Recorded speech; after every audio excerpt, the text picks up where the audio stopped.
Officer हे BSc आणि MA in politics science आणि LLB या शैक्षणिक पात्रतेसह एक आदर्श युवा व्याख्याते, इतिहास अभ्यासक आणि प्रेरणादायी वक्ते आहेत. ते शिवक्रांती सामाजिक संस्था महाराष्ट्र राज्याचे संस्थापक तसेच छत्रपती शिवाजी महाराज युद्ध स्मारक उपरखंड समितीचे सदस्य म्हणून कार्यरत आहेत. याशिवाय ते शब्दवाहिनी अकॅडमीचे संचालक आहेत आणि शिवक्रांती विशेषांक संपादक आहेत. श्री पोपी सर यांनी महाराष्ट्रभर शिव व्याख्याते, प्रबोधनकार आणि प्रेरणादायी वक्ते म्हणून शेकडो व्याख्याने दिली आहेत. त्यांच्या सामाजिक कार्यात विविध शैक्षणिक उपक्रम, जनजागृती अभियान, मदत कार्य आणि अन्यायविरुद्ध आंदोलनाचा समावेश आहे. त्यांच्या उल्लेखनीय कार्यासाठी त्यांना अनेक पुरस्कारांनी सन्मानित करण्यात आले आहे, ज्यामध्ये संत तुकाराम महाराज समाजभूषण पुरस्कार, भारत अस्मिता राष्ट्रीय पुरस्कार आणि युवा सेना प्रमुख आदित्य ठाकरे यांच्या हस्ते विशेष गौरव करण्यात आलेला आहे. अशा या व्यक्तिमत्वांकडनं आता आपण सगळे उत्सुक आहोत की त्यांच्या मुखातून आपल्याला काय शब्दसुमन ऐकायला मिळणार आहे. सो मी विवेक सरांना प्लीज विनंती करेन की त्यांनी आम्हा सगळ्यांना त्यांच्या शब्दांनी मार्गदर्शन करा प्लीज.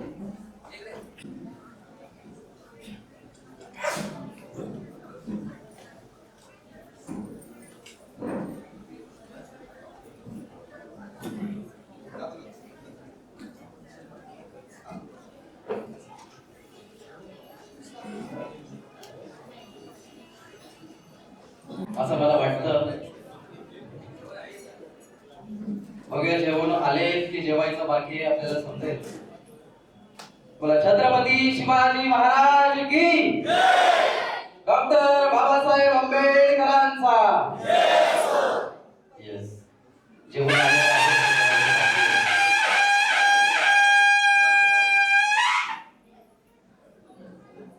प्रज्ञाशील करुणा हा जगाला अष्टांगण मार्ग देणारे जगातील सर्वोत्तम भूमिपुत्र तथागत भगवान गौतम बुद्ध, चक्रवर्ती सम्राट अशोक, स्वराज्य संकल्पक शहाजी महाराज, ज्या मातेने महाराष्ट्राच्या मातीत दोन दोन छत्रपती निर्माण केले तर राष्ट्रमाता राजमाता मासाहेब जिजाऊ, शेतकऱ्यांचे कष्टकऱ्यांचे राजे कुलवाडी भूषण, स्वराज्याचे संस्थापक छत्रपती शिवाजी महाराज.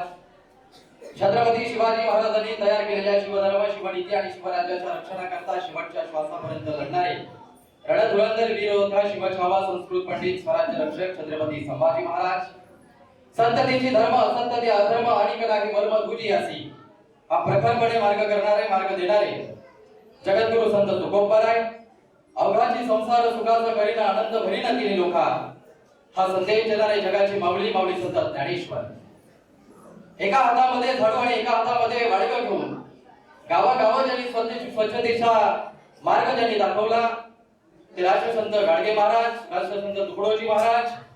शिक्षणाची ज्ञानगंगा जनमानसांच्या रुजून या देशातील महिलेला चूल आणि मूळ इथपर्यंत मर्यादित न राहता या देशातील महिलेला जगाच्या पटलावर समानतेचा अधिकार निर्माण करून देणाऱ्या क्रांतीसूर्य महात्मा ज्योतिराव फुले, क्रांतीज्योती सावित्री आहे. आणि यांच्या भारतीय संविधान गौरव दिनाच्या निमित्तानं तुम्ही आम्ही आज उपस्थित आहोत. ते घटनेचे शिल्पकार परमपूज्य भारतरत्न विश्वरत्न डॉक्टर बाबासाहेब आंबेडकर, आगरी शेतकरी नेते अप्पासाहेब नारायण नागू पाटील, प्रकल्पग्रस्तांचे भाग्य विधाते लोकनेते दिवा पाटील आणि ज्या ज्या महामानवानं मानवाच्या कल्याणासाठी आपलं सर्वस्व समर्पित केलं अशा सर्व महामानवांना, विचारवंतांना आपला जोरदार टाळ्यांच्या गजरात डॉक्टर बाबासाहेब आंबेडकर सामाजिक संघटनेच्या वतीनं आजच्या या संविधान गौरव दिनाच्या निमित्तानं आपण सर्वजण या ठिकाणी उपस्थित आहात. संघाच्या विचार मंचावर उपस्थित असणाऱ्या आजच्या कार्यक्रमाचे अध्यक्ष सन्माननीय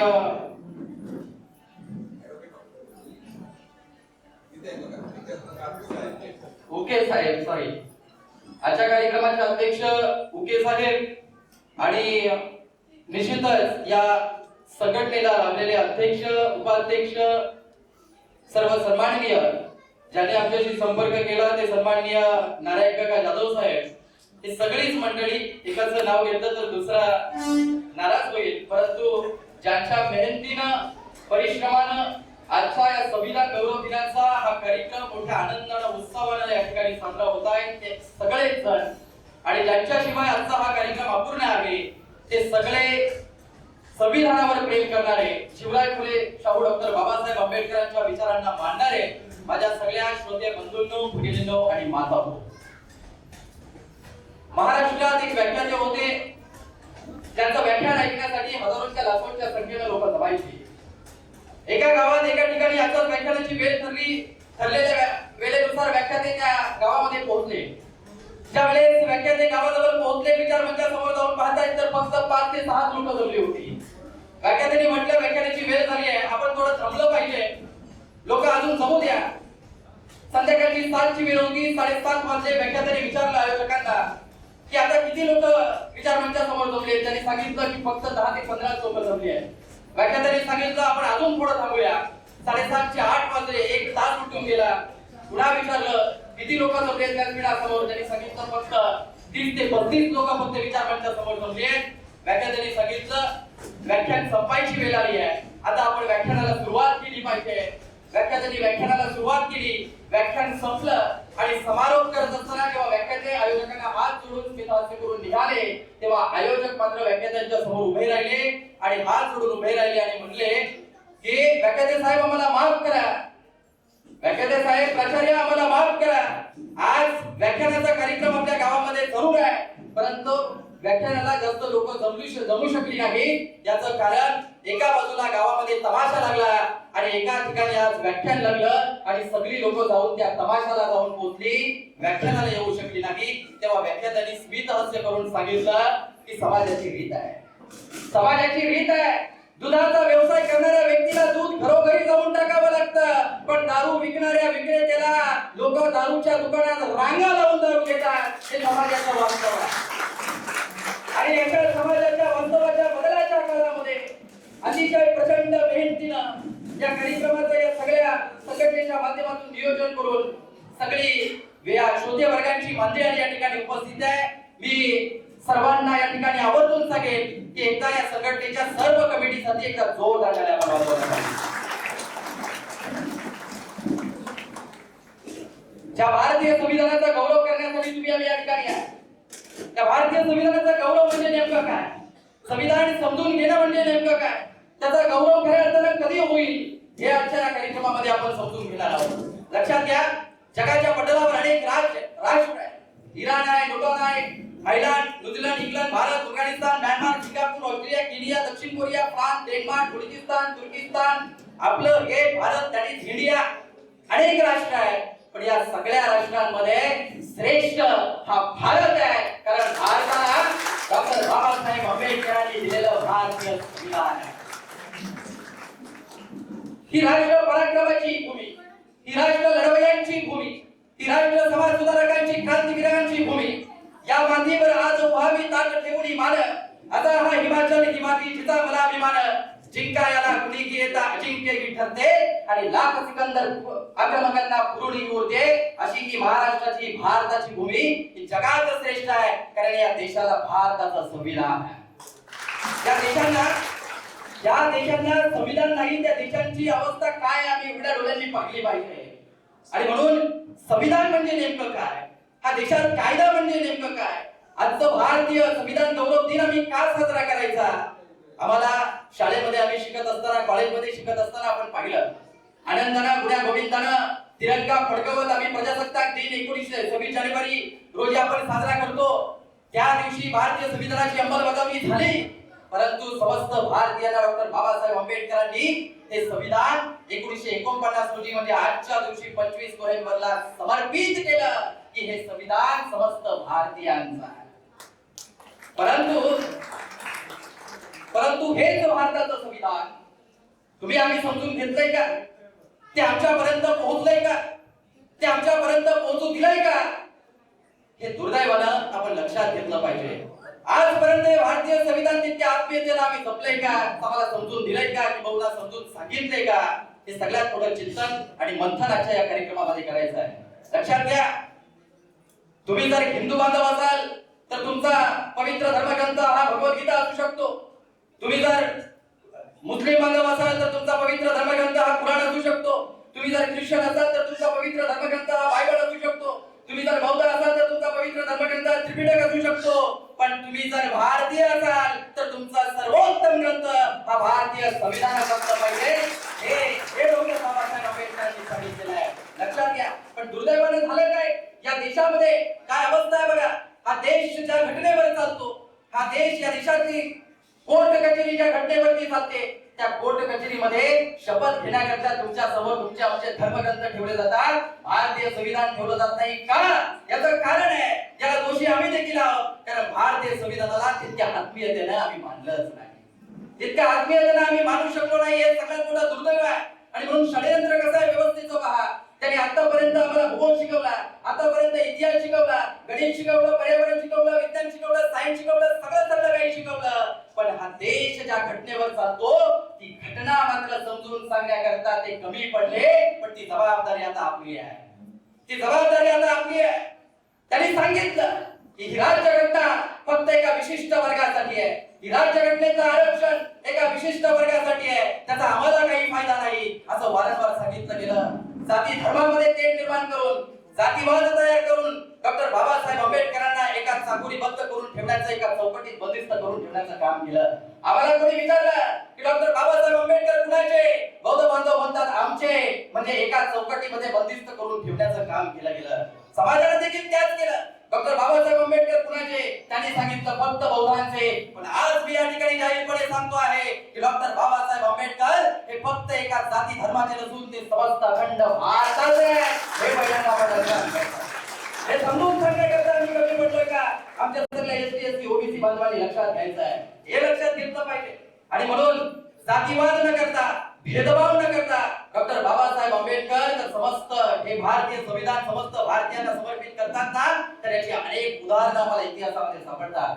जेव्हा भारतीय संविधान लिहिण्याचा प्रस्ताव डॉक्टर बाबासाहेब आंबेडकरांकडे येतो तेव्हा बाबासाहेबांना भेटण्याकरता हिंदू समाजातील लोक काही जातात. बाबासाहेबांना सांगतात बाबासाहेब आपण राज्यघटनेची सुरुवात लिहिताय, परंतु राज्यघटनेची सुरुवात जर आपण ईश्वराला प्रमाण म्हणून केली तर बरं होईल, चांगलं होईल, उत्तम होईल. पण बाबासाहेब आंबेडकर आणि पंडित जवाहरलाल नेहरू नाकारताय. नाही, आपल्याला असं नाही करता येणार. कारण जर ईश्वराला प्रमाण मानून जर भारतीय राज्यघटनेची सुरुवात केली तर फक्त ईश्वराला मानणारे हिंदू बांधवच फक्त त्याचा स्वीकार करतील. इतर धर्मातली लोक, इतर जातीतली लोक त्याला करणार नाहीत. काही मुस्लिम समाजाची लोक बाबासाहेबांना भेटण्याकरता येतात. मुस्लिम समाजाच्या लोकांना देखील बाबासाहेब सांगतात की अल्लाहच्या नावाने जर सुरुवात केली तर फक्त अल्लाहला मानणारी लोक संविधानाला मानतील, इतर धर्माची लोक मानणार नाहीत. काही ख्रिश्चन समाजाची लोक येतात, त्यांनाही तेच सांगितलं जातं. काही बौद्ध समाजाची बांधव सुद्धा जातात, बाबासाहेबांना सांगतात बाबासाहेब आपण बौद्ध धर्माच्या दिशेने आहात, त्या मार्गावर आपण आहात. जर संविधानाची सुरुवात जर आपण गौतम बुद्धांच्या नावाने जर केली तर चांगलं होईल. बाबासाहेब त्यांनाही नाकारतात.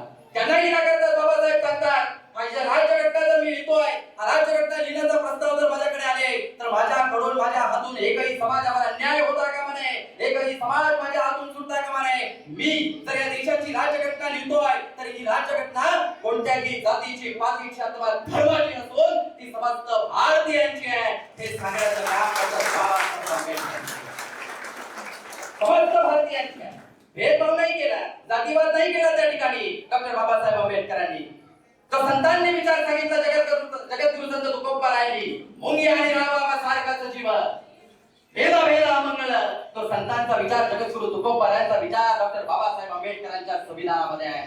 इल्मी चलो जगत में फूट फेलो नाही, फूट फूट बहुमत ये देश नष्ट हो जाई. ऐसा चाहू राज में जावा मिले सबको अन्न, छोटा बडा सब सम वैसे मैदास रहे प्रसन्न. कसं राज्य हवं? इथं लोक सुखानं पुढ्या गोविंदानं एकानं समता वादानं नांदली पाहिजे हे सांगण्याचं काम संविधानाच्या माध्यमातून डॉक्टर बाबासाहेब आंबेडकरांनी केलंय. म्हणजे संतांचा विचार राज्यघटनेमध्ये आम्हाला दिसतोय. परकीय आक्रमण या भारतीवरती असताना काही आक्रमकांविरुद्ध इंग्रज, पोर्तुगीज, डच, आदिलशाही, मोगलशाही या सगळ्यांच्या छापरावरती उभा राहून ज्या वेळेला एक ठिणगी या मातीमध्ये निर्माण होते आणि विसर्जनाचे निर्माण झालेल्या मनावर स्वतंत्र विचारांचं सिंचन करून या महाराष्ट्राच्या मातीला स्वराज्य रूपवत असताना माणसं मिळवून जोडणं आणि त्यांच्या काळजामध्ये स्वराज्य ज्योत निर्माण करणं आणि शुभधनुष्य आपल्या खांद्यावरती लिहिल्या पेटत असताना वेळ प्रसंगी स्वतःच्या छातीवर घाव घेत समाजाच्या अस्तित्वाकरता धाव घेण्याचं काम ज्या महाराष्ट्राच्या मातीत, या भारताच्या भूमीत सगळ्यात पहिल्यांदा जर कोणी केलं असेल तर छत्रपती शिवाजी महाराज हे नाव छत्रपती शिवाजी महाराजांनी 11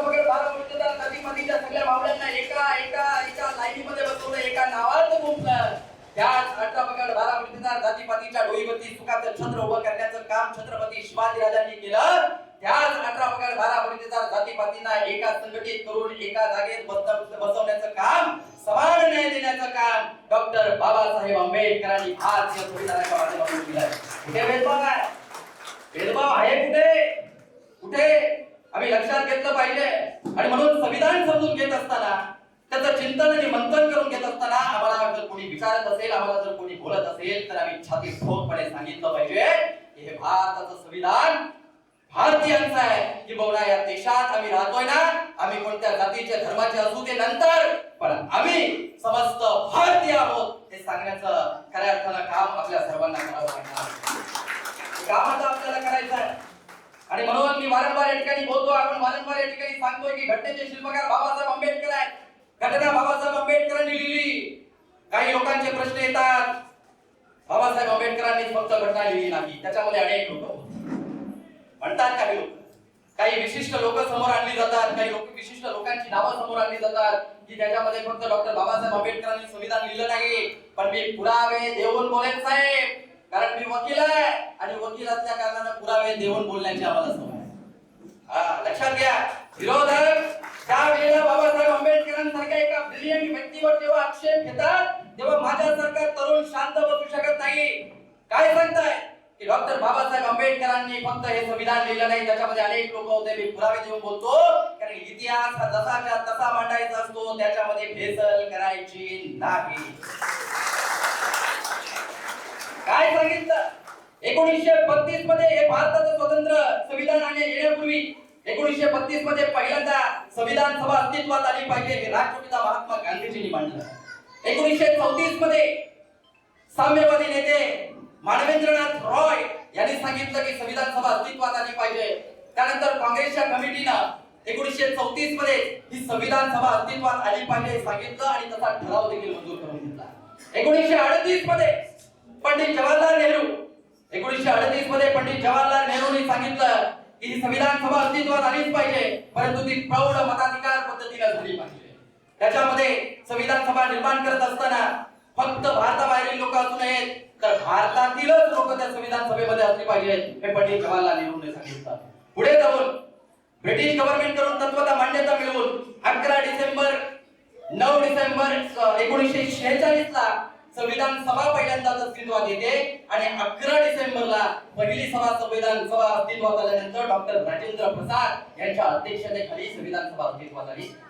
आणि 13 डिसेंबर या दिवशी खऱ्या अर्थानं 389 संविधान सभेला असणारी हीच माणसं पुढे जाऊन देशाची फाळणी होते आणि फाळणीनंतर 299 सदस्य असणारी ही संविधान सभा खऱ्या अर्थानं ठराव मंजूर होतो आणि पंडित जवाहरलाल नेहरू तो ठराव मंजूर करतात. या घटनेची प्रास्ताविक खऱ्या अर्थानं लिहिण्याचं काम पंडित जवाहरलाल नेहरू करतात. 395 कलम, 8 परिशिष्ट आणि 22 भाग हे सगळं काही एका पानावर उतरवण्याचं कसं पंडित जवाहरलाल नेहरूंनी केलं होतं. सांगण्याचा उद्देश खऱ्या अर्थानं हाय. प्रश्नाचं उत्तर आम्हाला इथे आहे की लोक म्हणतायत की फक्त बाबासाहेब आंबेडकरांनी घटना लिहिली नाही. त्याचं उत्तर इथं आहे.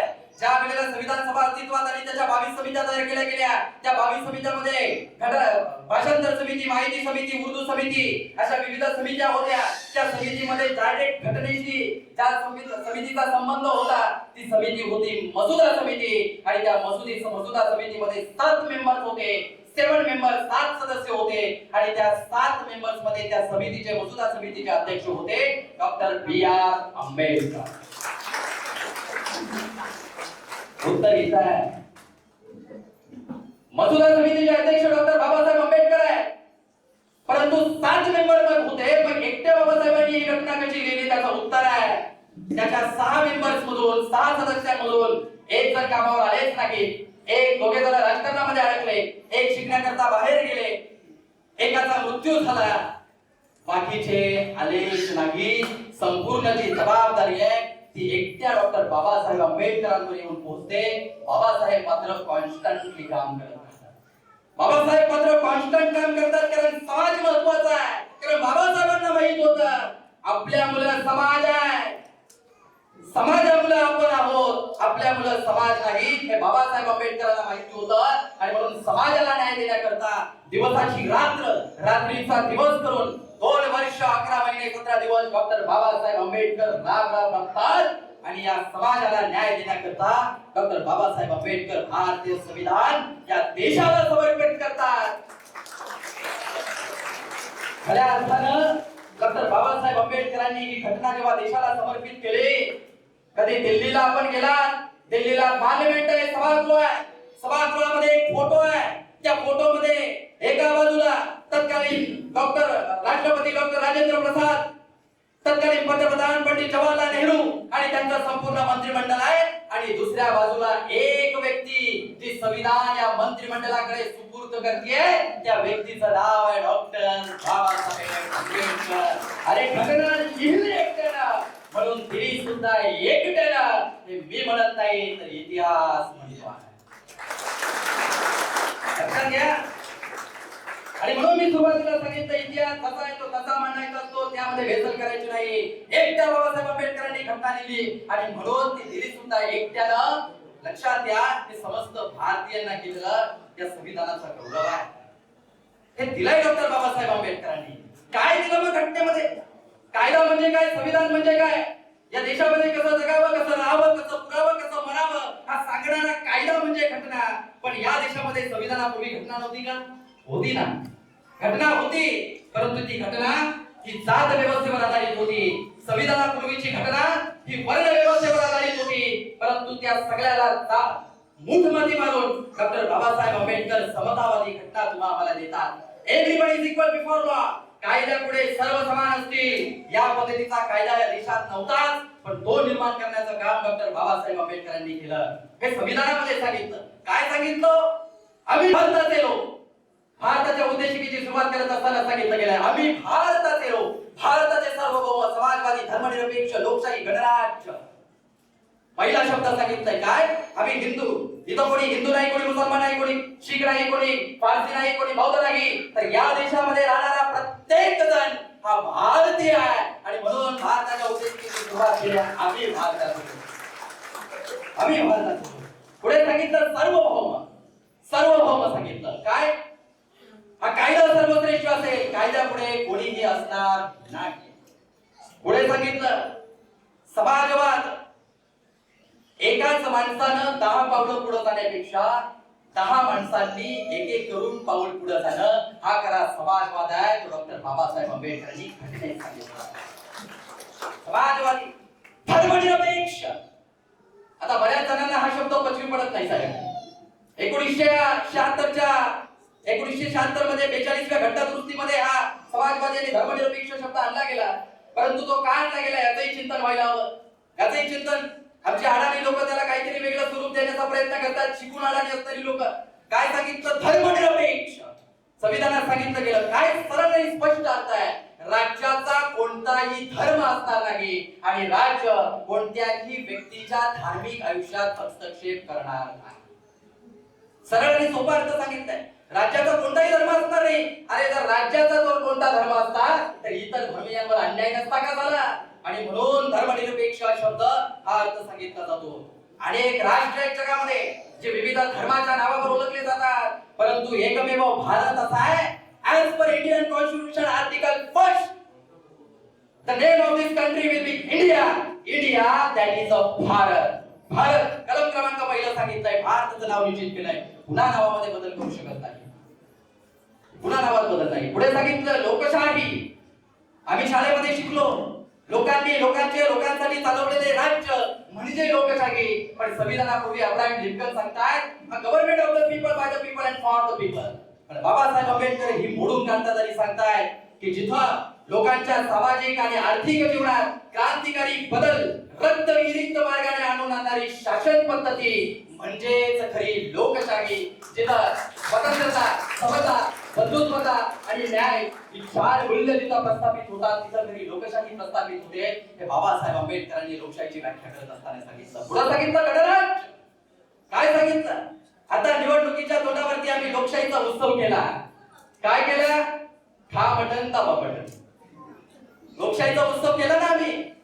आमच्या पद्धतीने केला. सांगितलं आम्हाला वेगळं, परंतु आमच्या पद्धतीने आम्ही केला. काय? बाबासाहेब आंबेडकरांनी सांगितलं गणराज्यामध्ये इथून पुढे राजा राजाच्या पोटी नाही तर मतपेटीतून जन्म घेईल. तो अधिकार मताचा तुम्हा आम्हाला दिला. आम्ही आमची मतच आमची मतच आम्ही विकून टाकली. काय केलं? निवडणुकीच्या आदल्या दिवशी रात्री 12 वाजेपर्यंत आपल्याला अपेक्षा असते 500 येतील 1000 येतील 500 येतील 1000 येतील 500 येतील 1000 येतील. लक्षात घ्या, गणराज्याचं हे स्वरूप जे होतं ते संपवण्यामध्ये जितके जबाबदार नेते आहेत ना तितके जबाबदार तुम्ही आम्ही आहोत हे देखील लक्षात घ्यायचं आहे. लक्षात घ्यायचं आहे. 5 वर्षाकरता 500 आणि 1000 तुम्ही आम्ही घेतले. मग एखादा उमेदवार निवडून आला विशिष्ट, मग निवडून आल्यानंतर तो पहिल्यांदा काय करतो? त्याने टाकलेले 50 करोड 100 करोड पहिल्यांदा ते वसूल करतो. विकास केला. जबाबदारी कोणाची आहे? आज सर्वसामान्य कुटुंबातला एखादा उच्च शिक्षित असणारा कर्तबगार असणारा मुलगा जर एखाद्याला राजकारणामध्ये उतरायचं असेल ना तर तो राजकारणात उतरू शकत नाही. का? कारण लोकशाहीची हत्या तुम्ही आम्ही केलेली आहे. महापुरुषांच्या विचारांना महापुरुषांचे अनुयायीच संपवत असतात. हे लक्षात ठेवा. तुम्ही आम्ही संपवलेला. ही जबाबदारी कोणाची होती? ही जबाबदारी आपली होती. आपण जर विदाऊट पैसे घेऊन एखादा उमेदवार निवडून दिला असता तर आज ही अवस्था आली नसती पहिल्यांदा. आणि म्हणून तुमच्या आमच्याकडे दुर्लक्ष होतं, विकास कामांकडे दुर्लक्ष होतं. याचं कारण तुम्ही आम्ही आहोत. कारण आपल्याला आजही 500 आणि 1000 मध्ये आपण विकले जातो आणि मग आम्ही म्हणतो, आम्ही काय म्हणतो? 500 1000 आले. आजी मावशी नको ग, नाही घ्यायचं पैसे, वाईट आहे, चुकीचं आहे. आमची मावशी म्हणतो तो कुठं 5 वर्ष थोबाड दाखवला यांचा काय घ्यायचा एवढा? 500 येतात 1000 येतात तेच खरं. आम्ही जी लोकशाही आहे तिला खऱ्या अर्थानं तिची हत्या करण्याच्या दिशेनं आम्ही जबाबदार आहोत. आणि म्हणून आज आपण संकल्प करायचा, इथून पुढे चांगली लोक जर राजकारणामध्ये आली पाहिजे, समाजकारणामध्ये आली पाहिजे असं जर आपल्याला वाटत असेल तर आपण ही लागलेली सवय आहे ती पहिल्यांदा मोडली पाहिजे. सवय मोडली पाहिजे. हे खऱ्या तर आपण लक्षात घ्यायचंय. काय सांगितलं गणराज्यामध्ये? सांगितलं ज्या वेळेला सगळा मंजूर झाल्यानंतर कमिशन सोबत चर्चा करायची असताना कमिशन सोबत चर्चा करून जेव्हा डॉक्टर बाबासाहेब आंबेडकर घरी येतात दादा डॉक्टर बाबासाहेब आंबेडकर उभे आहेत. नानकचंद्र ऋतू विचारतायत, बाबासाहेब आपण इतर दिवसांपेक्षा आनंदी दिसताय, आपल्या चेहऱ्यावर आनंद आहे, स्मित हास्य आहे. बाबासाहेब काय आहे सांगा ना. बाबासाहेब दारातून घरात येतात, खुर्चीत बसतात, न राहून नानकचंद्र ऋतू विचारतायत, बाबासाहेब सांगा ना असं काय झालं? सांगा ना बाबासाहेब असं काय झालं? काय आनंदी आहात आपण? इतर दिवसांपेक्षा आपण वेगळे आहात. सांगा ना आपण काय झालं? तेव्हा डॉक्टर बाबासाहेब आंबेडकर सांगतायत की आज रस्त्यावरच्या भिकाऱ्याला आणि महालातल्या राजाला मी एका समान दर्जावरती घेऊन आलोय. आज राजा इथून पुढं राजा राजाच्या पोटी जन्माला येणार नाही. तो मतपेढीतून जन्म घेईल. तो मताचा अधिकार बाबासाहेब आंबेडकरांनी संविधानाच्या माध्यमातून दिला आहे. हे आम्हाला सांगता आलं पाहिजे, हे आम्हाला बोलता आलं पाहिजे. हे घटनेनं आम्हाला दिलं. आणि गणराज्यानंतर तिसऱ्या भागामध्ये तुम्हाला मला सांगितलं समान दर्जावर संधीची समानता. प्रत्येकाला संधी मिळाली पाहिजे. इथे राहणाऱ्या प्रत्येक माणसाला संधी मिळाली पाहिजे. घटने अगोदर वर्ण व्यवस्था होती, जात व्यवस्था होती. काही विशिष्ट लोकच फक्त पुढे येतील, विशिष्ट लोकांचं फक्त ऐकायचं. पण घटनेनंतर ते बंद झालं. इथं आदिवासी महिला सुद्धा देशाची राष्ट्रपती होऊ शकते. हा अधिकार कोण दिला आहे? ग्रामपंचायतची सदस्य, ग्रामपंचायतची लहान महानगरपालिकेची नगरसेविका, आमदार आहे, खासदार आहे, सगळा अधिकार कोणी दिला? तो भारतीय संविधानाने दिला, डॉक्टर बाबासाहेब आंबेडकरांनी दिला. हे माझ्या सगळ्या समाज बांधवांनी लक्षात घ्यायचं, माझ्या महिला भगिनींनी लक्षात घ्यायचं. हे दिलंय. काय सांगितलं? आर्थिक समानता आली पाहिजे. ज्यांच्याकडे शिक्षण आहे त्यांना नोकरीची संधी उपलब्ध करून द्या, व्यावसायिकांना संधी उपलब्ध करून द्या. आर्थिक समानता आली पाहिजे. या देशामध्ये राहणारा प्रत्येक माणूस हा जगला पाहिजे, तो उपाशी राहता कामा नये. सामाजिक न्याय मध्ये सांगितलं इथं कोणी उच्च नाही, कोणी नीच नाही, कोणी श्रेष्ठ नाही, कोणी कनिष्ठ नाही, तर इथं प्रत्येक जण इक्वल आहे, समान आहे. हे घटनेनं सांगितलं. राजकीय न्याय, प्रत्येकाला राजकारणाला आरक्षण दिलं. आदिवासी महिला देखील राष्ट्रपती होऊ शकते आणि पंतप्रधान देखील होऊ शकतो. म्हणजे फक्त एका वरिष्ठ पातळीवरती असणारा स्वतःला उच्चवर्णीय म्हणून घेणाराच फक्त आपल्यावर अधिकार गाजवू शकत नाही, तर तुम्हा आम्हाला सुद्धा इक्वल राहण्याचा अधिकार घटनेनं दिला. हे राजकीय आरक्षण, राजकारण, राजकीय समता याच्यामध्ये प्रस्थापित केलेली आहे. हे घटनेच्या सगळ्यात सुरुवातीला सांगितलं. सगळं सुरुवातीला सांगितलं. कलम क्रमांक 1 सांगितलं गेला काय? देशाचं नाव निश्चित केलंय. देशाचं नाव निश्चित केलंय भारत. That is India. इंडियासाठीचं भारत नावामध्ये बदल नाही. कलम क्रमांक 4, 5, 6 मध्ये सांगितलंय देशाचं नागरिकत्व सिद्ध केलंय. कलम क्रमांक 12 आणि 13 नंतर 14 सांगितलं गेलं. काय सांगितलं गेलं की सर्वांना समान दर्जा, समान संधी मिळाली पाहिजे. इथं समतावाद प्रस्थापित आला पाहिजे. समतावाद इथं प्रस्थापित आला पाहिजे. कलम 17, 16 मध्ये आणि 15, 16 नंतर कलम 17 मध्ये सांगितलं काय? सांगितलं अस्पृश्यता निवारण करण्याचं काम केलं गेलेलं आहे. माझ्या सगळ्या मायलेकी माझ्या माता भगिनी या ठिकाणी उपस्थित आहे. माझ्या बांधव देखील या ठिकाणी उपस्थित आहे. आम्ही तरुण पिढीची माणसं आहोत. आम्हाला इतिहास आमचा माहिती पाहिजे. काय परिस्थिती होती घटनेच्या अगोदर आणि घटनेनंतर घटनेनं काय संपवलं हे तुम्हाला आम्हाला सांगता आलं पाहिजे. भारताचं कलम 17 काय सांगतं? पहिल्या घटनेपूर्वी स्पर्शबंदी होती, गावबंदी होती, रोटीबंदी होती, लोटीबंदी होती, बेटीबंदी होती. स्पर्शबंदी, एखाद्या अस्पृश्याला जर स्पर्श केला, एखाद्या व्यक्तीला उच्चवर्णीय म्हणवल्या गेलेल्या माणसाला तर विटाळ होत होता, ते पाटत होते असं सांगितलं जात होतं. परंतु घटनेच्या कलम 17 नंतर इथून पुढे स्पर्शबंदी असणार नाही. इथून पुढे मी माझ्या मित्राला स्पर्श करू शकतो, मी इतर सगळ्यांना स्पर्श करू शकतो. सगळ्यांना एका जोडीनं एकत्र बसवण्याचं काम. याआधी गावबंदी होती. काही लोकांनी फक्त गाव कुसाच्या बाहेर राहायचं, काही लोकांनी डोंगराच्या वरती राहायचं, काही लोकांनी फक्त गावामध्ये राहायचं.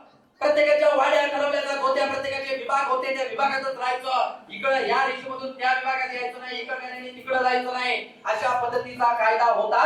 परंतु तो मोडीत काढून घटनेच्या कलम 17 गाव बंदी सुद्धा बंद केली. आता सगळ्यांना गावात प्रवेश असेल.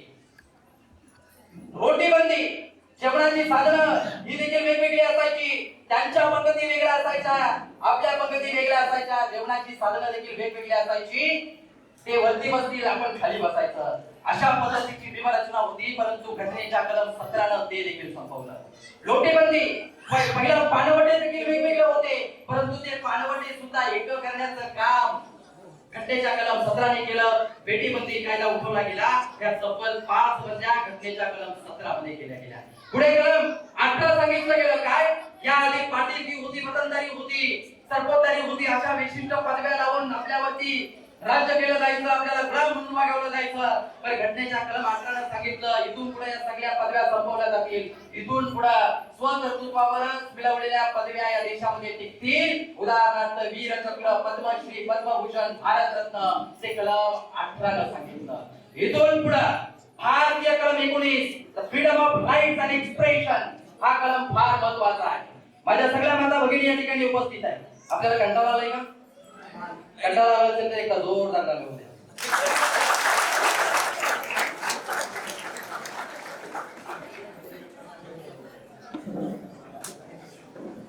मला वाटतं नारायण जाधव साहेब लवकरच घरी निघावं लागतंय. कारण तुम्ही कामच असं केलंय, तुमच्या स्ट्रॅटर्जीला ज्याला गडी निघावं आपण म्हणू शकतो. पैठणीचा कार्यक्रम आहे, नंतर पैठणीचा कार्यक्रम आहे, त्याच्या आधी व्याख्यान ठेवलं. म्हणजे शाळेमध्ये जोडा आणण्याचं काम आयोजकांनी केलंय. कारण इथल्या माझ्या सगळ्या माता भगिनींची आणि समाज बांधवांची नस ओळखण्याचं काम त्यांनी केलंय. त्यांना चांगलं माहिती आहे. भाषण जर नंतर ठेवलं असतं तर साड्या घेऊन कधीच गेल्या असत्या, त्यांचं बघायला सुद्धा लागल्या नसत्या. परंतु आयोजकांच्या स्ट्रॅटर्जीचं कौतुक करावं तेवढं थोडं आहे. परंतु माझ्या मावश्या, माझ्या माता भगिनी, माझ्या बहिणींना मी सांगेन, घरी गेल्यानंतर तुम्हाला विचारतील, तुम्हाला हिणवलं जाईल, काय आलीस का पैठणी घेऊन, काय कमावलं? पण तुम्हाला सांगता आलं पाहिजे मी पैठणी कमावली नाही, ती मी विकत येईन. पण आज या कार्यक्रमातून मी जी शिकलोय ते भारतीय संविधान आहे, आमच्या अधिकार मी शिकून आलेलो आहोत. आणि म्हणून कलम क्रमांक 19 काय सांगितलं? Freedom of rights and expression. काय सांगितलं घटनेनं? ज्या घटनेचा खऱ्या अर्थानं राज्यघटनेचा काळीज म्हणून भारतीय कलम 19 सांगितलं जातं. काय सांगितलं त्याच्यामध्ये? सप्त स्वातंत्र्य सांगितले गेले. या आधी तुम्हाला बोलण्याचं स्वातंत्र्य नव्हतं, बोलण्याचं स्वातंत्र्य कलम 19 दिलं. याआधी तुम्हाला छापण्याचं स्वातंत्र्य नव्हतं, छापण्याचं स्वातंत्र्य तुम्हाला भारतीय कलम 19 दिलं. याआधी तुम्हाला लिहिण्याचं स्वातंत्र्य नव्हतं, लिहिण्याचा अधिकार दिला. याआधी संचारबंदी होती, तुम्ही फक्त एका विशिष्ट गावापुरती विभागापुरती मर्यादित राहायचं, ते तुमचं तोडून टाकलं. संचार स्वातंत्र्य तुम्हाला दिलं. तुम्हाला मोर्चे काढण्याचा, धरणे करण्याचा, उपोषण करण्याचा अर्थात काय तर तुमच्या अन्यायाविरुद्ध निर्भोगपणे छाती ठोकपणे जाण्याचा अधिकार भारतीय कलम 19 न तुम्हाला दिलेला आहे. ती राज्यघटना देते. भारतीय कलम 19 तुमचा जर शोषण होत असेल, तुमच्यावर अन्याय होत असेल, तुम्हाला बोलण्यापासून जर तुम्हाला कोणी रोखत असेल, तुम्हाला आंदोलन उपोषणे मोर्चे तुमचा अधिकार मागण्यापासून जर तुम्हाला कोणी रोखत असेल, तर त्यांना तुम्हाला छाती ठोकपणे सांगता आलं पाहिजे, अरे कायदा आमच्या डॉक्टर बाबासाहेब आंबेडकरांनी लिहिलाय, तुम्ही आम्हाला शहाणपण शिकवायची आवश्यकता नाही. कलम 19 आम्हाला ते मूलभूत अधिकार देतो, हे तुम्हाला आता सांगता आलं. कलम 19 तो अधिकार दिला. लक्षात घ्या. पुढे सांगितलं कलम 21 मध्ये सांगितलं अन्न वस्त्र निवारा या देशामध्ये राहणाऱ्या प्रत्येक माणसाला मिळाला पाहिजे. पण दुर्दैवानं 100% या भारतीय संविधानाची अंमलबजावणी या देशात झाली नाही. आजही या देशामध्ये काही घटक असे आहेत की ज्यांना 2 वेळचं अन्न मिळत नाही, राहण्याकरता ज्यांना घर नाही, अंगावरती ज्यांना चांगले कपडे नाही. लक्षात घ्या, एकीकडे स्वातंत्र्याचा अमृत महोत्सव आम्ही साजरा करतो, परंतु दुर्दैवानं माझ्यासारख्या तरुणाला प्रश्न पडतोच आहे की दुर्दैवानं हा भारत देश स्वतंत्र झाला, परंतु आजही जर अशी अवस्था देशाच्या काही घटकामध्ये असेल, काही परिस्थिती विभागामध्ये असेल, तर माझा देश स्वतंत्र खऱ्या अर्थाने झालाय का? ते भारतीय संविधान खऱ्या अर्थाने लागू झालंय का? नाही. ही जबाबदारी आता आपली आहे. ती जबाबदारी तरुणांची आहे. ती जबाबदारी माझ्या सगळ्या समाजवाद्यांची आहे. ती आता आम्हाला पेलता आली पाहिजे. 21 हे सांगितलं. त्याच्यानंतर कलम 23 सांगितलं शोषणाविरुद्धचा अधिकार. तुमचा जर कोणी शोषण करत असेल, टीव्ही खऱ्या अर्थानं डोमेस्टिक व्हायलन्स घराघरामध्ये होतात. माझ्या महिलांना समाजात फिरत असताना, घरात वावरत असताना प्रत्येक ठिकाणी तुमचं शोषण केलं जातं, परंतु तुमचं शोषण होत असेल तर भारतीय कलम 23 तुमचा अधिकार आहे, तुम्हाला तो न्याय देऊ शकतो. ही गोष्ट लक्षात ठेवायची आहे. कलम 24 न बालमजुरी संपवली. कलम 25 न फार महत्वाचं सांगितलेलं आहे धार्मिक चिकित्सा. फार महत्वाचा कलम आहे. कलम 25 न धार्मिक चिकित्सा सांगितली आहे. या देशामध्ये अनेक धर्मांची लोक आहेत, अनेक जातींची लोक आहेत, परंतु भारतीय कलम 25 हे तुम्हाला तुमचा धर्म जपण्याचा, तुमचा पंथ जपण्याचा, तुमचा ईश्वराला प्रमाण मानून ईश्वराची उपासना करण्याचा अधिकार हा भारतीय कलम 25 तुम्हाला देतो. म्हणजे हा अधिकार तुमच्या देवत्वाला, तुमच्या धर्माला जपायचं, मानायचं हा अधिकार कोणी दिला? तो भारतीय संविधानाने दिला. भारतीय संविधानाने दिला. याच्यानंतर कलम 21 अ सांगून मी पुढे जाणार आहे.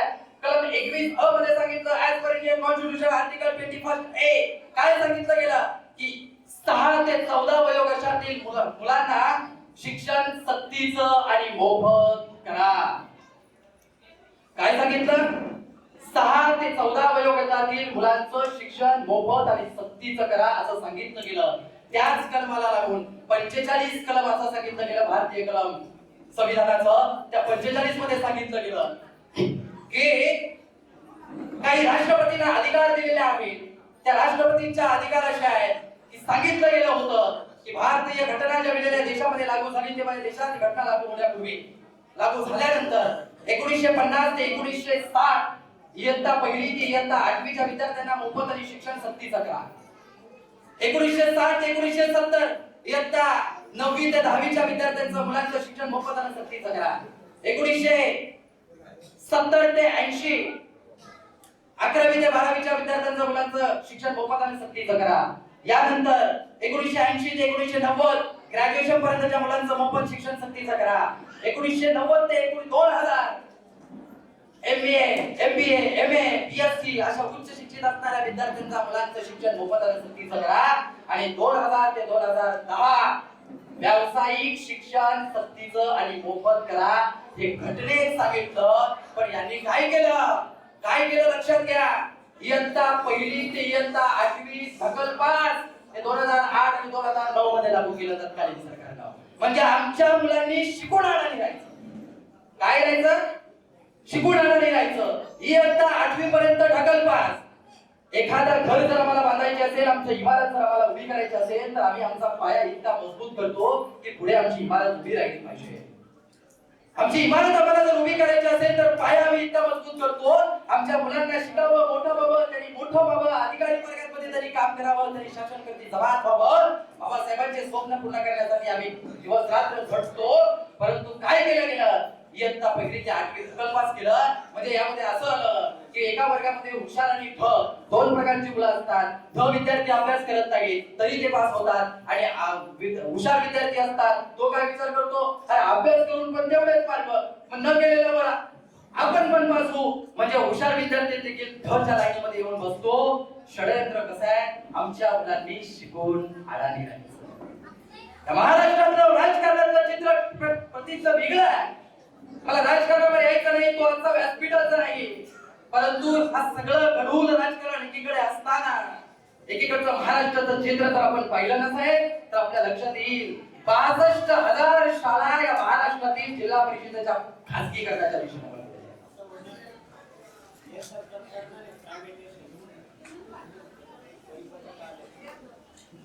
परिपत्रक आलंय काय प्रायव्हेट करण्याचं. अच्छा, म्हणजे खासगीकरण होणार आहे ना? बरोबरच ती बोलतोय मी. 62,000 शाळा या प्रायव्हेट करण्याच्या दिशेने आहेत. म्हणजे होतंय कसं? खासगीकरण जर जिल्हा परिषदेच्या शाळा जर खासगी केल्या तर शिक्षण इतकं महाग होईल की सर्वसामान्य गोरगरिबाच्या मुलांना शिकणं मुश्किल होईल. 17,143 शाळा बंद केल्या गेल्या आतापर्यंत. म्हणजे लक्षात घ्या, तत्कालीन सरकार असेल किंवा आताचं सरकार असेल किंवा उद्या येणारं सरकार असेल, आपल्याला आपण कुठल्या राजकारणाच्या विरोधात बोलत नाही, परंतु सरकारवर आम्हाला बोलण्याचा अधिकार आहे. तो अधिकार आम्हाला संविधानाने दिला आहे. तो आमच्या मुली लिहावून घेऊ शकतो. तो आमच्या मुली लिहावून घेऊ शकत नाही. 17,143 शाळा बंद केल्या गेल्या, 62,000 शाळा खासगी करण्याच्या दिशेने वळवलेल्या आहेत. म्हणजे लक्षात घ्या, त्यांनी काय कारण सांगितलं की गाव वस्त्यामध्ये मुलं कमी आहे, पटसंख्या कमी आहे, म्हणून आम्ही खासगीकरणाच्या आणि बंदच्या दिशेने केलेला आहे. अहो, आजही वस्तीवाड्यांमध्ये तुम्ही गेलात तर ती मुलं तिथं फार लोकवस्ती कमी असते. ती मुलं आता कुठे शिक्षणाच्या प्रवाहामध्ये येत होती आणि तुम्ही शाळा बंद केल्या. आदिवासी पाड्यांमध्ये या घटकाला शिक्षण कसं मिळणार आहे? सर्वसामान्य घराच्या मध्ये शिक्षण कसं मिळणार आहे? शिक्षण इतकं इतकं इतकं महाग होईल की आमच्या मुलांना शिक्षण अवघड जाईल. झालं काय? त्यांनी सगळ्या पटसंख्या असलेल्या, कमी पटसंख्या असलेल्या शाळा बंद केल्या, खासगी करण्याच्या दिशेने शाळा वळवल्या. ऑन रेकॉर्ड आहे, लक्षात घ्या. आतापर्यंत इयत्ता पहिली मध्ये महाराष्ट्राची संख्या आहे, इयत्ता पहिली मध्ये मुलींची संख्या शाळेत प्रवेश घेण्याची होती 1,03,00,000. पण 12वी पर्यंत जाणाऱ्या मुलींची संख्या आहे फक्त 20,00,000. कल्पना करा, विचार करा, 83,00,000 मुली कुठे गेल्या? त्या का शिकल्या नाही? त्यांच्यापर्यंत शिक्षण का पोहोचलं नाही? एकीकडे भारतीय कलम 45 आणि 21 असेल तर 36 आणि मोफत शिक्षण झालं पाहिजे. मग हे का झालं? मुली का बाहेर पडल्या? 83,00,000 मुलींची संख्या त्या शाळेत शिक्षणापासून बाहेर पडल्या. याचा का शोध घेतला नाही? याच्याकरता अभ्यास समिती असायला हवी होती सरकारची. त्याने अभ्यास समिती काढली. कुठली माहिती आहे? महाराष्ट्रामध्ये बियर विक्रीचा दर खालावला कसा, याच्याकरता अभ्यास समिती काढली. परंतु 21 नुसार तुम्हाला आम्हाला मोफत शिक्षण मिळालं पाहिजे, ते सक्तीचं असलं पाहिजे की कर्मांतर हे याच्यामध्ये. आणि अर्थात पुढे जाऊन आता सगळे कलम सांगणं काही शक्य नाही. वेळेची आपली मर्यादा आहे आणि म्हणून या कलमांच्या अन्वये निश्चित रूपाने जे मूलभूत अधिकार आणि हक्क भारतीय संविधानाने तुम्हाला आम्हाला दिले, त्या अधिकार जर तुमच्यापासून कोणी हिरावून घेत असेल तर भारतीय संविधानाचा आत्मा म्हणून समजून सांगणारा भारतीय कलम 32 तुम्हाला रिट पिटिशन कोर्टामध्ये दाखल करण्याचा अधिकार देतो. तुमच्या हे सगळे मूलभूत जे अधिकार मी आता तुम्हाला सांगितले, त्या अधिकारापासून जर तुम्हाला कोणी वंचित ठेवत असेल तर त्या अधिकार मिळवण्याकरता कोर्टात जाण्याकरता देखील तुम्हाला संधी आहे. ती संधी भारतीय संविधान निर्माण करते, हे तुम्ही लक्षात घ्यायचं आहे. हे लक्षात घ्यायचं आहे. या सगळ्या मूलभूत अधिकार आपल्याला भारतीय संविधानाने दिलं. मग झालं काय? संविधान जर आपल्याकरता असेल, तो समस्त भारतीयांसाठी असेल, मग आम्ही का जातीमध्ये वाटून घेतलं महापुरुषांना? का आम्ही जातीमध्ये महापुरुषांना वाटून घेतलं? तर शिवराय फुले शाहूंचा विचार, संतांचा विचार जर राज्यघटनेमध्ये बाबासाहेबांचा असेल तर बाबासाहेब भारतीयांचे नाहीत का? बाबासाहेब तुमचे आहेत, बाबासाहेब आमचे आहेत, बाबासाहेब इथल्या समाजाचे आहेत, ते प्रत्येकाचे आहेत. आणि म्हणून बाबासाहेब आंबेडकर हे समस्त राष्ट्राचे आहेत, हे पहिल्यांदा आम्ही लक्षात घेतलं पाहिजे. दुर्दैवाने आज आम्हाला विचारलं जातीमध्ये तेढ, जातीमध्ये सर्व धर्मामध्ये तेढ निर्माण करण्याचं काम चालू केलं जातं. म्हणजे होतंय काय? जेव्हा राजकारण समोर येतं तेव्हा आपल्या समोर येतं ना विपरीत राजकारणाचं देखील देशामध्ये काय चालू आहे तुम्हाला मला प्रत्येकाला माहिती आहे. होतं काय? शाळेमध्ये शिकवत असताना आम्हाला लहानपणी गुरुजी शिकवायचे, दगडाला दगड घासला की ठिणगी निर्माण होते, ठिणगीची आगीत निर्माण होतो, त्याचं वणव्यात रूपांतर होतं. आज मात्र आम्हाला शिकवलं जातं जातीला जात घातली, धर्माला धर्म घातला की आगीत रूपांतर होतं, वणव्यात रूपांतर होतं. आणि मग त्याचं पोलरायझेशन करून, त्याचं राजकारण करून राजसत्तेची पोळी भाजली जाते. हे पोळी भाजणारे वेगळे आहेत आणि तुमची आमची माथी भडकावणारे, तुमचं आमचं डोकं भडकावणारे, तुम्ही आम्ही डोके फोडणारो एकमेकांना आपण यांची मुलं परदेशामध्ये शिकतायत आणि आपण मात्र आपली डोकी फोडून घ्यायची. लक्षात घ्या, जातीमध्ये धर्मामध्ये तेढ लावून देण्याचं काम खऱ्या अर्थानं काही विशिष्ट लोकांच्या माध्यमातून केलं जातं. परंतु भारतीय संविधान जर तुमच्यासाठी असेल, हे महापुरुष जर तुमच्यासाठी असतील, सगळे महापुरुष जरी वेगवेगळे असले तरी यांचा विचार मात्र एक होता, तो समजून घ्यायचा आहे. आम्हाला कोणी विचारलं छत्रपती शिवाजी महाराज कोणाचे? मराठा बांधव म्हणतात आमचे. महात्मा फुले कोणाचे? माळी समाजाची लोक पुढे येतात ते म्हणतात आमचे. डॉक्टर बाबासाहेब आंबेडकर कोणाचे? बाबासाहेब आंबेडकर आमचे असे बौद्ध बांधव सांगण्याकरता पुढे येतात. आम्ही रंग देखील वाटून घेतले, पर मैं उससे आगे जाके कहना चाहूंगा, रंगों के आड़ में हर कोई रंगा है, रंगों के आड़ में हर कोई रंगा है, धर्म और माधव के नाम पर दंगा है. अरे पगले, तू तो एक रंग ढूंढ रहा है, यहाँ तो पूरा तिरंगा ही खतरे में है. आणि म्हणून छत्रपती शिवाजी राजांचा आणि डॉक्टर बाबासाहेब आंबेडकरांचा फार मोठा संबंध आहे. दुर्दैवाने तो सांगितला जात नाही. काय संबंध आहे? जेव्हा डॉक्टर बाबासाहेब आंबेडकरांनी संविधान लिहिल्यानंतर बाबासाहेबांना विचारलं आपण संविधान कसं लिहिलं, आपल्या समोर आदर्श काय होता, तेव्हा डॉक्टर बाबासाहेब आंबेडकर म्हणतात की राज्यघटना लिहिण्याकरता माझ्या डोळ्यांसमोर छत्रपती शिवाजी महाराजांचं स्वराज्य होतं आणि म्हणून या देशाची राज्यघटना. बाबासाहेब आंबेडकर एखादी पत्राची सुरुवात करायचे ना, तेव्हा त्या पत्राची सुरुवात जय शिवराय न करायचे. हा डॉक्टर बाबासाहेब आंबेडकरांचा आणि शिवरायांचा संबंध आहे. ज्या वेळेस मनुस्मृतीचं दहन केलं 1927 ला महाडच्या रायगडच्या पायथ्याशी, तेव्हा शिवाजी महाराजांचं दर्शन घेण्याकरता समाधीचं डॉक्टर बाबासाहेब आंबेडकर रायगडावर गेले, शिवरायांचं दर्शन घेतलं आणि मग मनुस्मृतीचं दहन केलं. खऱ्या अर्थानं छत्रपतींचा राज्याभिषेक नाकारणाऱ्या धर्ममातांना जर उत्तर देणारा कोणी मावळा नसेल ना, तर डॉक्टर बाबासाहेब आंबेडकर हे तुमच्या आमच्या पुढे येतात. हे सगळ्या अर्थानं आपण लक्षात घेतलं पाहिजे. मी आई पुढे सांगेन, मला वाटतं इथं माझ्या काही ओबीसी बांधव देखील आहेत, माझे काही आगरी कोळी बांधव देखील इथे असतील. आपण हे लक्षात घेतलं पाहिजे. काही हिंदू बांधव देखील आहेत. हिंदू बांधवांच्या उन्नती करता, हिंदू स्त्रियांच्या उन्नती करता हिंदू गोडवी निर्माण करणारे बाबासाहेब आंबेडकर आहेत. हे किती हिंदूंच्या मुलींना माहिती आहे, माझ्या बहिणींना माहिती आहे. पतीच्या संपत्तीमध्ये अर्धा वाटा मिळवून देण्याचा अधिकार भारतीय संविधान देतं. घटस्फोट घेण्याचा अधिकार भारतीय संविधानाने दिला. प्रेग्नेन्सी मध्ये प्रसूती रजा जी मिळते, ती रजा मिळवून देण्याचा अधिकार डॉक्टर बाबासाहेब आंबेडकर देतात. हिंदू स्त्रियांच्या उन्नती करता डॉक्टर बाबासाहेब आंबेडकरांनी फार मोठं काम केलंय. आमच्या हिंदू बांधवांनी सुद्धा लक्षात घेतलं पाहिजे. लक्षात घ्या, ओबीसी बांधवांचा देखील संबंध आहे. 340 वा कलम पहिला लिहिलाय आरक्षणाकरता, एसटी साठी नंतर लिहिलाय, एसटी साठी नंतर लिहिलाय. पहिल्यांदा 340 वा कलम ओबीसी करता महामंडळ स्थापन केलं, मंडळ आयोग स्थापन केलं आणि 340 वा कलम डॉक्टर बाबासाहेब आंबेडकरांनी आरक्षण मिळू देत नव्हते ओबीसींना, पण डॉक्टर बाबासाहेब आंबेडकरांनी कायदेमंत्री पदाचा राजीनामा दिला आणि सांगितलं की आम्हाला माझ्या ओबीसी बांधवांना न्याय मिळाल्याशिवाय मी शांत बसणार नाही. ओबीसींना आरक्षण मिळवून देण्याचं काम डॉक्टर बाबासाहेबांच्या संविधानाने केलं. आगरी कोळ्यांचा देखील फार मोठा संबंध आहे, माझ्या बांधवांनी लक्षात घ्यायचा आहे. 1933 ते 1939 तब्बल 7 वर्षाचा दलित संप पुकारला गेला.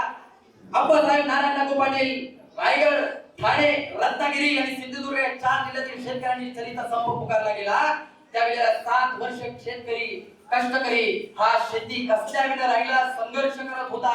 आप्पासाहेब नारायण नागू पाटील शेतकरी आगरी समाजाचे शेतकरी यांच्या नेतृत्वाखाली हा संप पुकारला गेला होता. पण त्याची खऱ्या अर्थानं विधिमंडळामध्ये बाजू लावून धरणारा कोणी व्यक्ती असेल ना तर ते डॉक्टर बाबासाहेब आंबेडकर आहेत. जरी असेल त्याची जमीन आणि राहील त्याचं घर. पूर्ण कायद्याची अंमलबजावणी यांनी 1957 मध्ये ते खऱ्या अर्थानं उद्धारक डॉक्टर बाबासाहेब आहेत. काय संबंध आहे? जेव्हा दलित संप सुरू असायचा अलिबाग मध्ये डॉक्टर बाबासाहेब आंबेडकर यायचं शेतकऱ्यांना समजवण्याकरता शेतकऱ्यांच्या सभा व्हायच्या आणि त्यावेळेला इथल्या आगरी मुलांच्या घरी राहून सुट्टी काळवट खाल्लेले डॉक्टर बाबासाहेब खऱ्या अर्थानं काय इतका निकट संबंध आहे. आगरी मुलांच्या घरी बाबासाहेब आंबेडकर राहिलेले आहेत म्हणजे किती निकट संबंध आहे. हा संबंध दुर्दैवाने साहेब कोण सांगत नाही पण मी सांगतोय. लक्षात घ्या आगरी कोळ्यांचा कराड्यांचा किंबहुना बहुजन समाजाचा आणि डॉक्टर बाबासाहेब आंबेडकरांचा संबंध आहे. हा संबंध आपण लक्षात घ्यायचा. पुढची 5 मिनिटं घेऊन मी आपण थांबणार आहे. लक्षात घ्या संबंध आहे दुर्दैवाने तो सांगितला जात नाही. हे सगळे संबंध आहे. पण आजपर्यंत हे भारतीय संविधान समजून देण्याकरता आपण कमी पडलो. समजून सांगण्याकरता आम्ही कमी पडलो. ते आता जबाबदारी तुमची आहे. ती जबाबदारी तरुणांची आहे. माझा बहुतांश समाज इथं बहुतांश तरुण वर्ग या ठिकाणी उपस्थित आहे. काय तरुणांची जबाबदारी आहे? डॉक्टर बाबासाहेब आंबेडकरांचं शेवटचं भाषण तुम्ही जर लिखित स्वरूपात आहे ते तुम्ही अभ्यासा.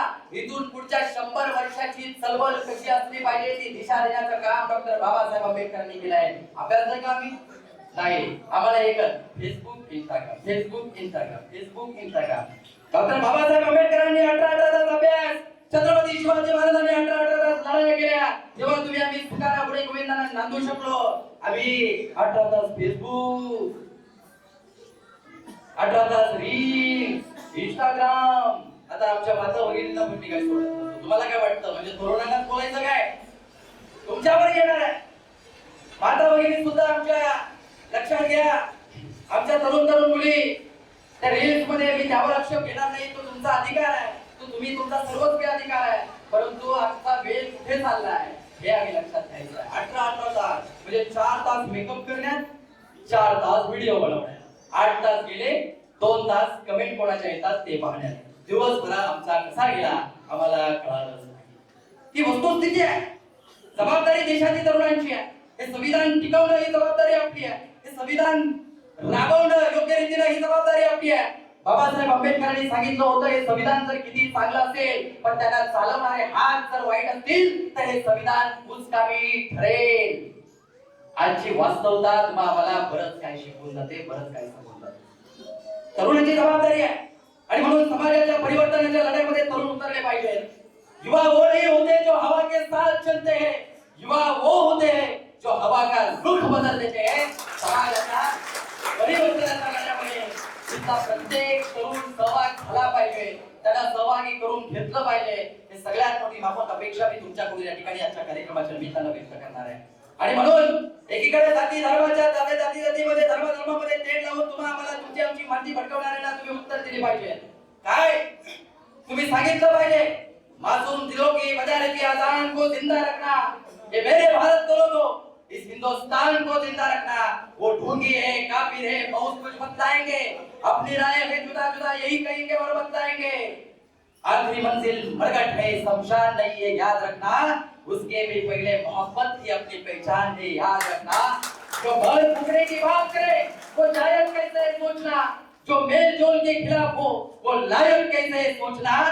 केसरिया हरा सफेद इन तीनों पे दिल बलिदान हो. केसरिया हरा सफेद इन तीनों पे दिल बलिदान हो. और जब मजहब की बात हो तब लबों पे भारत का संविधान हो. लबों पे भारत का संविधान. तुम्हाला उत्तर देता आलं पाहिजे. ते तुम्हाला सांगता आलं पाहिजे. निव्वळ प्रतिक्रियावाद करणं म्हणजे परिवर्तनवादी चळवळ नाही. परिवर्तनवादी चळवळ म्हणजे काय की खऱ्या अर्थानं परिवर्तन असतं. उगाच उच्च वर्णीयांना शिव्या घालणं म्हणजे परिवर्तनवादी चळवळ नाही. बाबासाहेब आंबेडकरांचा विरोध कुठल्या एका जातीला एका धर्माला नव्हता. बाबासाहेब आंबेडकरांचा विरोध प्रवृत्तीला होता. ती प्रवृत्ती खेचण्याचं काम आपल्याला करायचं आहे जे बाबासाहेब आंबेडकरांनी. लक्षात घ्या ही जबाबदारी आपली आहे आणि म्हणून ती काळजात आग तुमच्या आमच्या लागली पाहिजे. इथून पुढे आज आपण संकल्प करायचा की भारतीय संविधान टिकवण्याकरता, भारतीय संविधानाची अंमलबजावणी करण्याकरता तुमच्या आमचे तरुण म्हणून, तुम्ही आम्ही समाज बांधव म्हणून प्रत्येकाचा हातभार याकरता लागेल. आज आपण निश्चय करायचा, आज आपण शपथ घ्यायची आहे. तुमच्या काळजाला आग लागली पाहिजे, तुमच्या काळजाला आग लागली पाहिजे. लक्षात घ्या.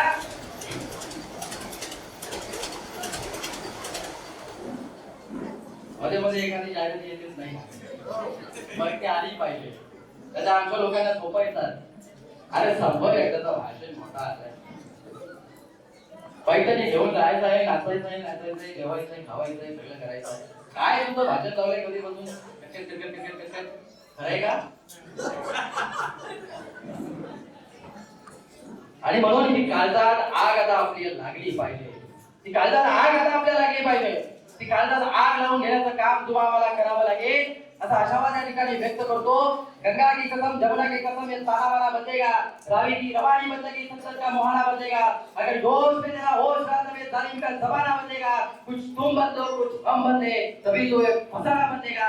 ही क्रांतीची लाट आहे, आता ही शांत राहणार नाही. इथून पुढची जबाबदारी आपली आहे. ती जबाबदारी आपण आपल्या खांद्यावरती पेलूया, एवढंच म्हणेन. आणि आजच्या कार्यक्रमाच्या निमित्तानं मला या ठिकाणी बोलावून आपण सन्मान केला. आपल्या सर्वांचं विचारमंच विचारमंचाचं उपस्थित असलेल्या माझ्या सगळ्या श्रोता वर्गाचं या ठिकाणी मनापासून आभार व्यक्त करतो. उपस्थित माझ्या सगळ्या माता भगिनींच्या चरणावरती मी नतमस्तक होतो. आणि माझं बोलत असताना एखादा शब्द काही चुकीचा पडला असेल, माझं काही चुकीचा शब्द निघाला असेल, तर मी एकाची माफी मागणार नाही. कारण जे मी बोललोय, जे पुरावे देऊन बोललोय, मी जे बोललोय ते खाली खोटपणे बोललोय, तर तो अधिकार भारतीय संविधानानं दिलाय. त्यामुळं या ठिकाणी आपल्या सर्वांचा सन्मान राखत, आभार व्यक्त करून, ऋण व्यक्त करून मी थांबतो. धन्यवाद. जय हिंद, जय महाराष्ट्र, जय शिवराय, जय भीम, जय संविधान.